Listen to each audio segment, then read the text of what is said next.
Hey Stephen, so this is a tour video of the classroom here, and unfortunately the classroom was not really ready. You'll see they have desks here, probably because school just ended. But I spoke with Sarah and they'll be taking all these desks out and replacing them with tables.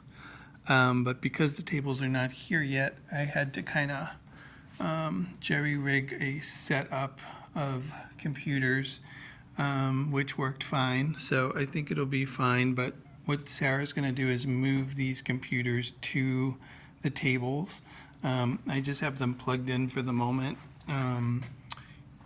here, but she will move them so that this is a better layout for the class on Monday. We have 12 kids signed up, and I have 12 working computers that are all connected to the internet, and the game worked on all 12. So I tested them all, made sure that they logged in and everything. The 13th computer back here is not connecting. I'm not sure why.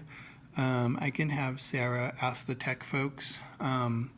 In case like someone signed up over the weekend, it's possible that we might need to get that 13th computer online, so I will ask her.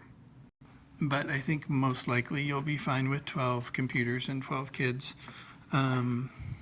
Yeah. The curriculum packets, as you probably saw if you looked at the Google Drive link, the curriculum looks a little different than it did the first time you taught this class. I think you'll actually find this much easier. They are packets, so you won't need to use the PowerPoints and you won't need to use the projector because everything's in the packets.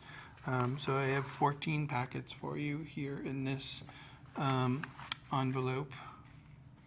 Also, here are the maps that they use for the opening activity. And as it mentions in the lesson plan, they're going to work in groups of 3 on these. I think you may remember these from before.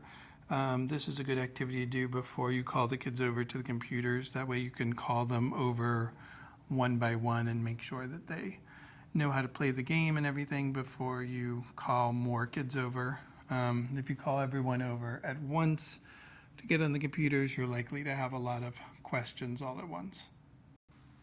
On the computers is the port number. You'll probably remember that from before. This one is 56012. I tried to put 56012 into all the computers, so they should be ready to go. And you may remember they put their name and then just ME as the password, which should be here on these stickers. So that's how you do that. If you get locked out of a computer for any reason, it's like 6 ones is how you get back in. If I remember right, you had that question before and figured it out. So that shouldn't really happen, but just in case, that's how you get back into the computers. There's also a few extra charger here, an extra, what do you call it, circuit breaker or whatever right there in case you need it. And then all the mice and the mice pads, this looks a little disorganized, but the kids can take those out of there as you call them over to the computers. So there should be plenty for everybody.